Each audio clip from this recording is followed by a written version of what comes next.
Morning there. Hope you're doing well. Just having a cup of tea. Happy summer solstice. So mote it be, and all that kind of stuff. Hope you're doing all right on this Sunday.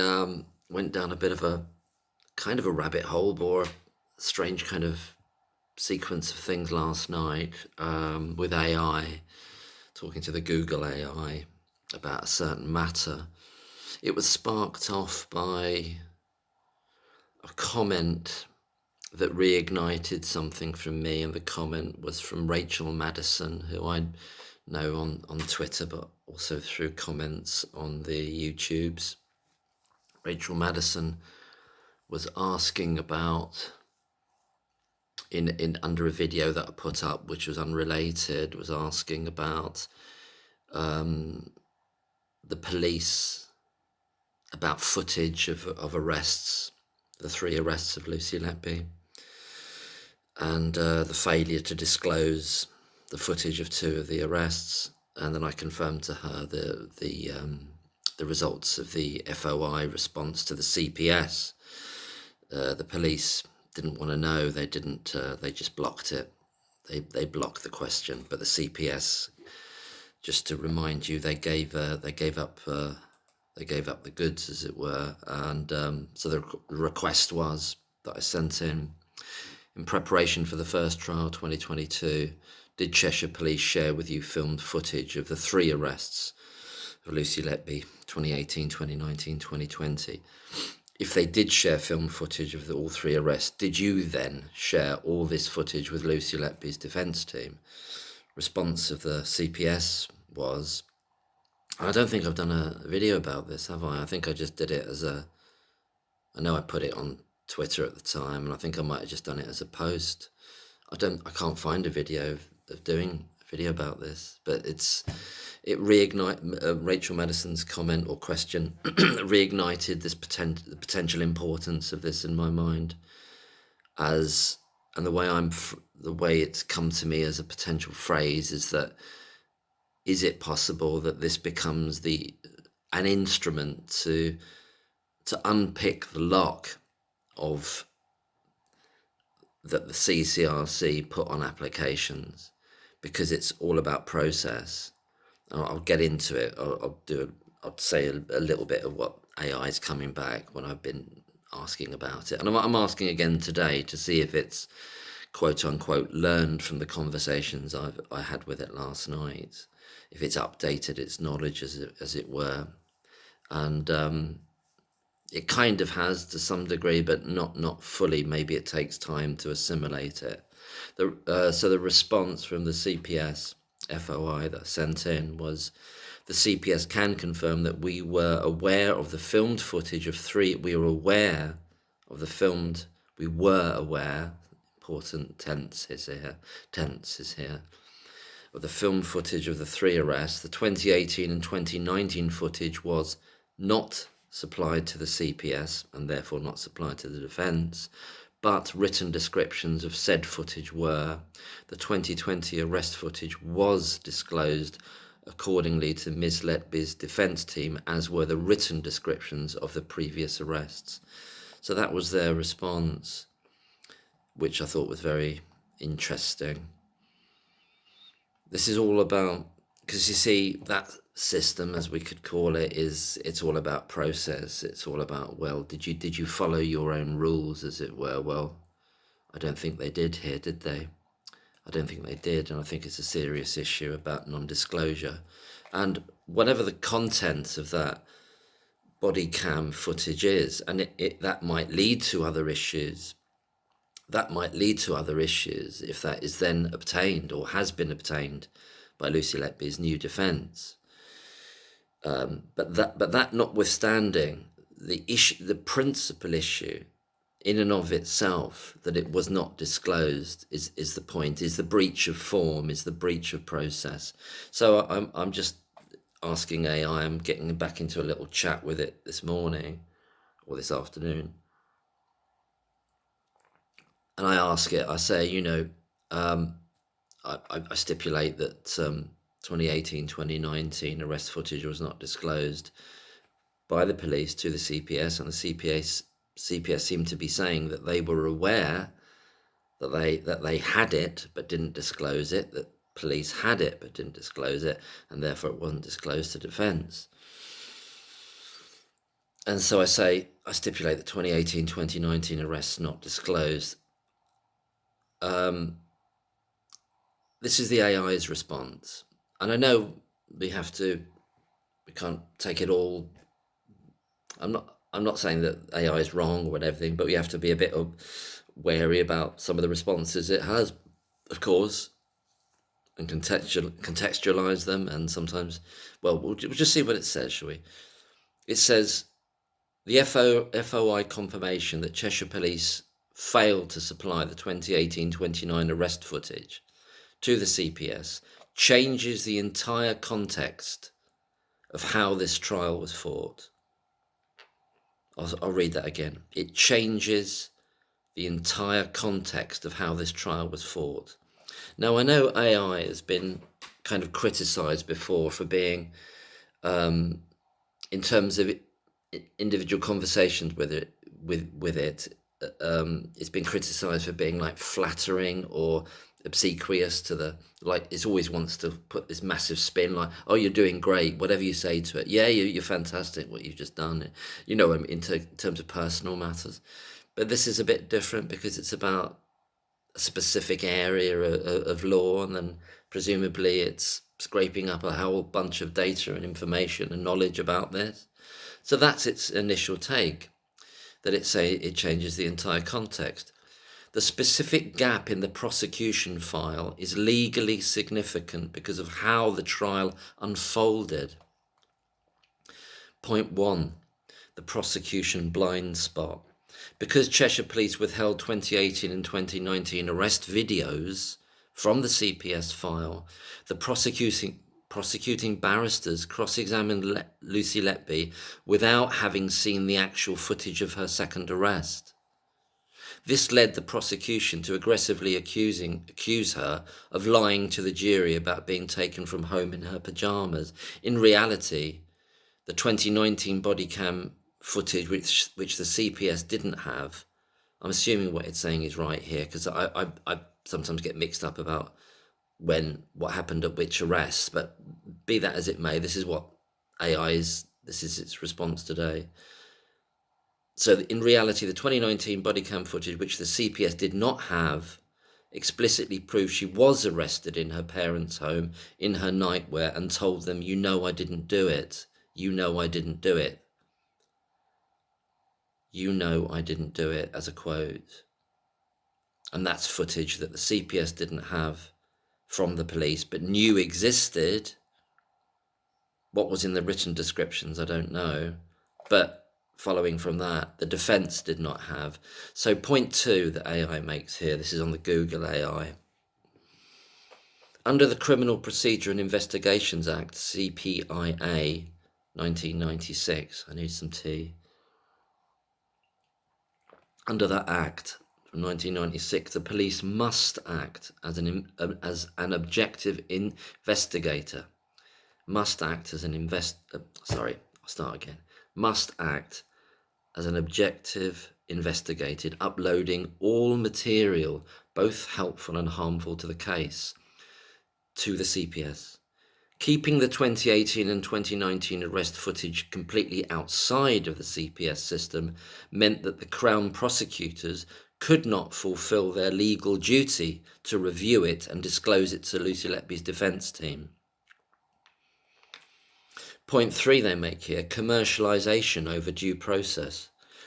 The fact that this footage was kept away from the CPS during the trials, yet was fully preserved and later handed over directly to commercial media production companies for streaming documentaries, forms a core pillar of the current argument surrounding trial unfairness.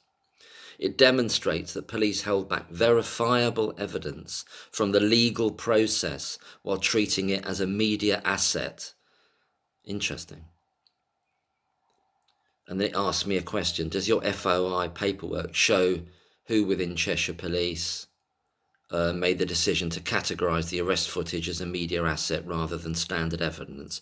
I don't know the answer to that, so I moved to a different point. I said, does this help the CCRC application, this failure to disclose under that act, the breach of that act? And the answer is, perhaps unsurprisingly, yes, it does help. Yes, the fact that Cheshire Police withheld the 2018 and 2019 arrest footage from the CPS directly supports a Criminal Cases Review Commission CCRC application. While it may not automatically overturn her convictions on its own, it introduces a verifiable breach of the disclosure pipeline and undermines a specific line of prosecution questioning. A CCRC case review looks for a quote-unquote real possibility, the real possibility test, that an appeal court would find a conviction unsafe. Your FOI response feeds directly into that criteria through 3 distinct legal channels. The first legal channel is as follows. This is where AI comes in quite helpful, doesn't it? Point 1, proof of quote-unquote procedural bad faith or investigative failure. The CCRC is heavily focused on systemic disclosure failures. By proving that the police kept raw bodycam footage completely outside of the official CPS pipeline, yet preserved it cleanly enough to sell or distribute to commercial media entities, you establish that the police failed in their statutory duty under the Criminal Procedure and Investigations Act, CPIA 1996, previously mentioned. The police are legally mandated to pass all investigative material to the CPS, not act as independent gatekeepers of what the prosecution gets to see.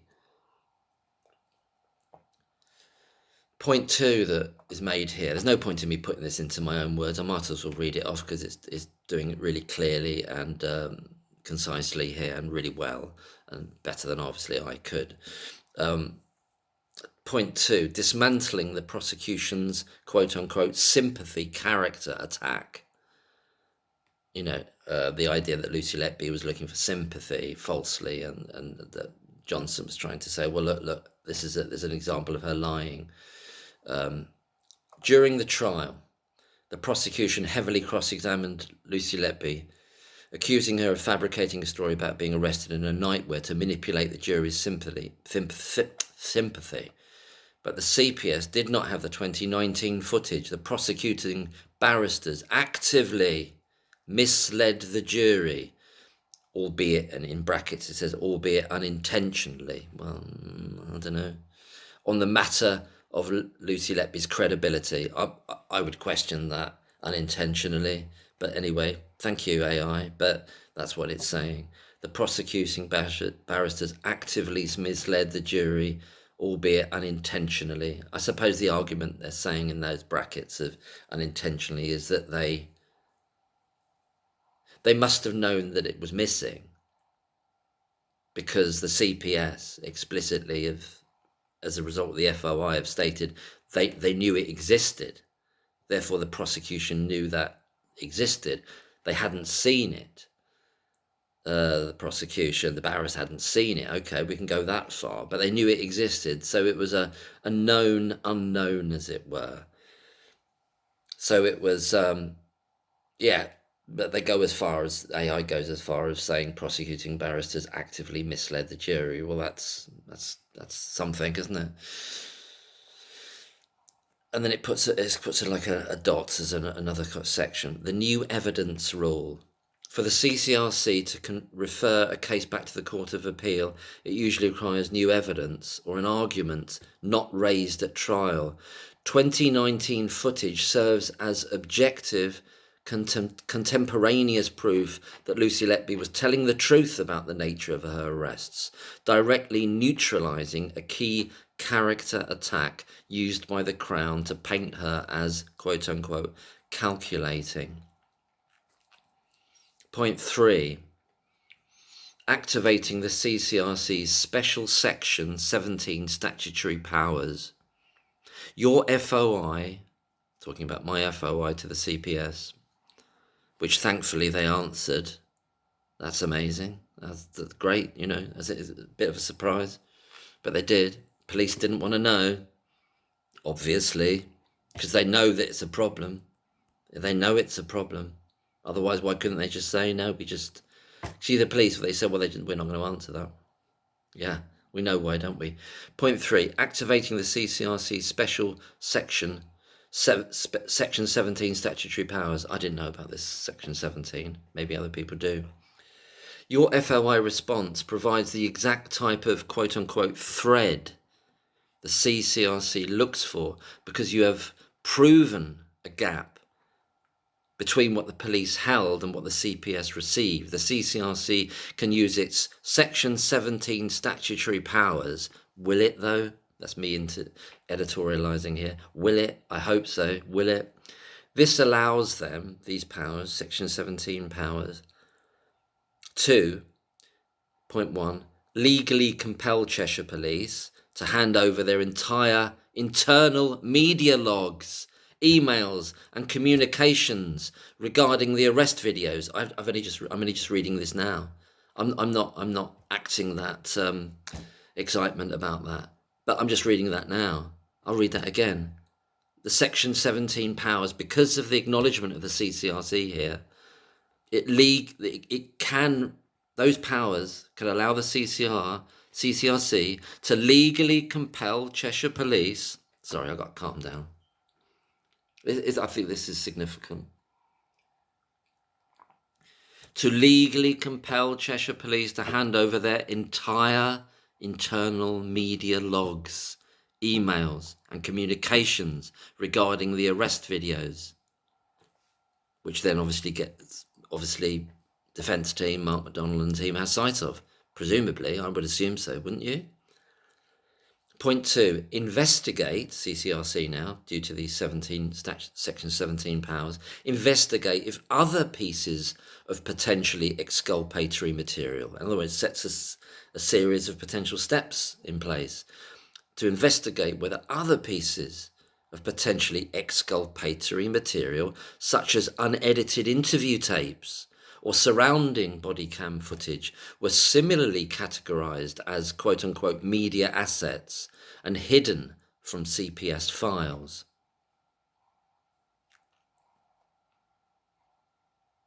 And then it goes on about the realistic legal hurdle. But then, and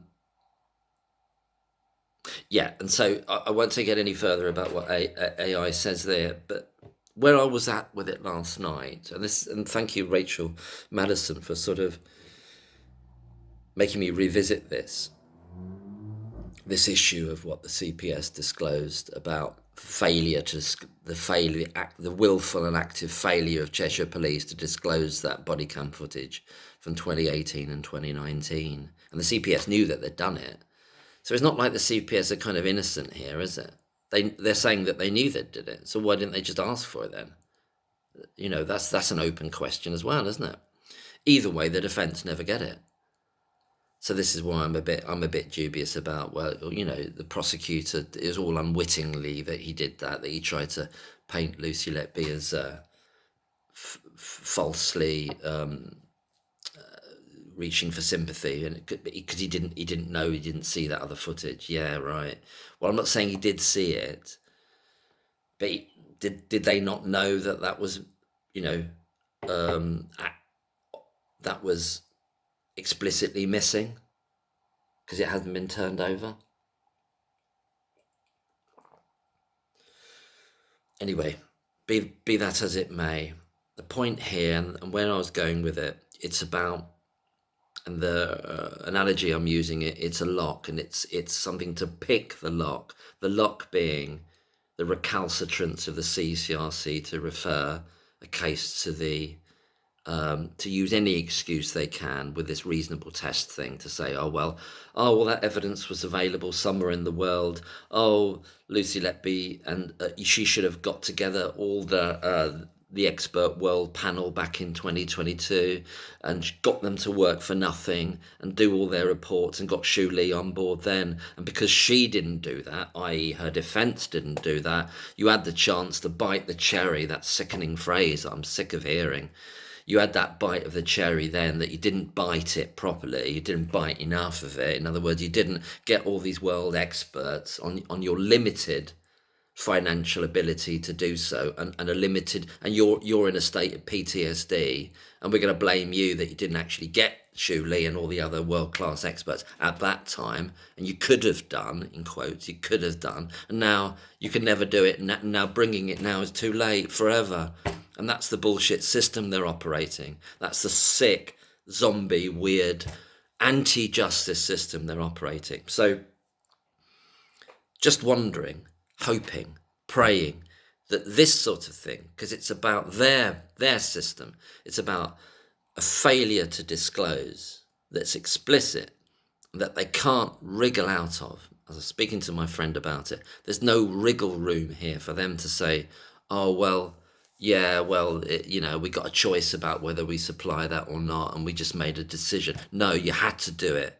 You had to do it, Cheshire Police. You actively didn't do it.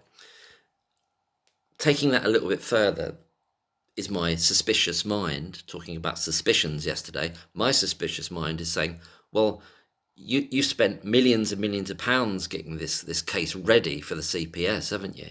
All your quote unquote investigation, which is a complete fabrication and a load of bullshit.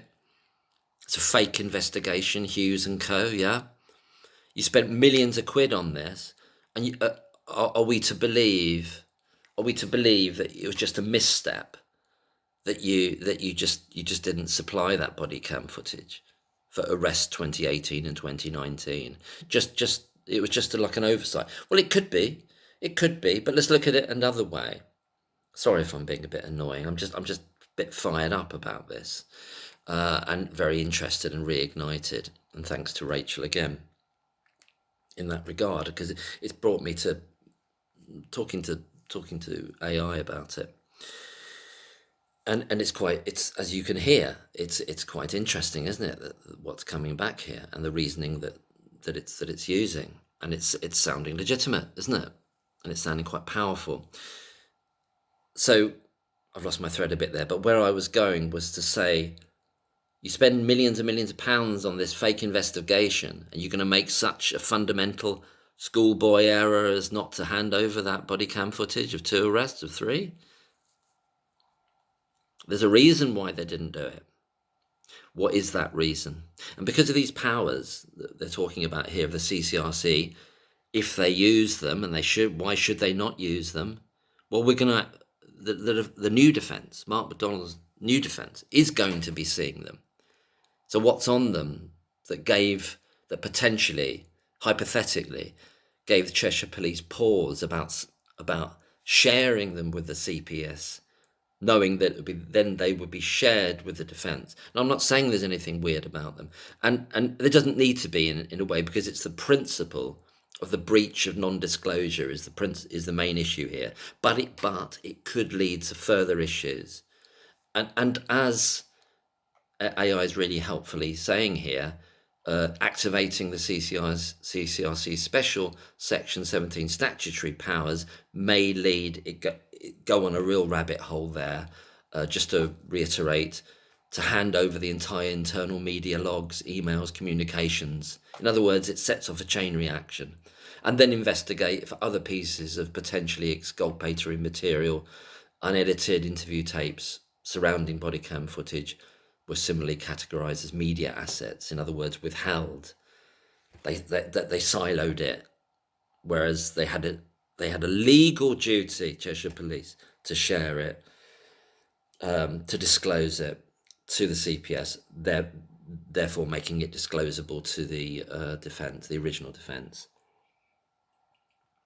I think I've covered everything there at this stage. Quite heartened by these responses here. I want to posit and hope that this is the case, that the explicit acknowledgement in that FOI request by the CPS, by the CPS constitutes an instrument to pick the lock of the CCRC's blocking mechanism, effectively, because that's what it in reality is, a blocking mechanism, a gatekeeping operation from the Court of Appeal. It picks that lock and then allows everything else to flood through. And it could quite be that I'm overstating that, but it's just a way of looking at it that I've got since going through this for a few hours last night and thinking about it. Without going into too much detail, or any detail at all, Lucy Letby's current defence proactively reached out to receive the documentation involved here in terms of the CPS's explicit acknowledgement that the certain material was not disclosed, which the police had a duty to disclose to the CPS, and therefore the original defence could not and did not see it. And then you've got all the issues about how certain strategies of the prosecutions in the trial capitalised on that as well. So thank you very much for listening. I hope that makes sort of sense. But anyway, we'll see what happens. Just before I go, a bit of a coda is that I asked whether, as and when the CCRC make a public statement, let's say they're referring to the Court of Appeal, which is what we all want to hear, obviously, and they make a public statement that they do not want to undermine, they won't want to undermine the defence's strategies. So they do it in a quite a limited way, but one sort of simple statement they can make as a headline statement would just be they've referred it because of failure to disclose evidence. The police prosecution failure to disclose evidence, and that would be a kind of a headline, as it were, for one of their justifications to refer. So that's something to look out for, and hopefully there's others as well. But it's whatever it takes, isn't it? It's whatever it takes, so that they can't wriggle out of it. And at the moment they're in this kind of stasis thing, and obviously power at a very high level, whatever that means, the establishment, the deep state are fully involved in all this, and they're kind of figuring out how they it's all about managing the fallout, and the fallout is huge, will be huge, and kind of incalculable at the moment. So I'm going to leave it there, and thanks very much for listening, and take care, and have a good Sunday, and happy summer solstice. Bye-bye.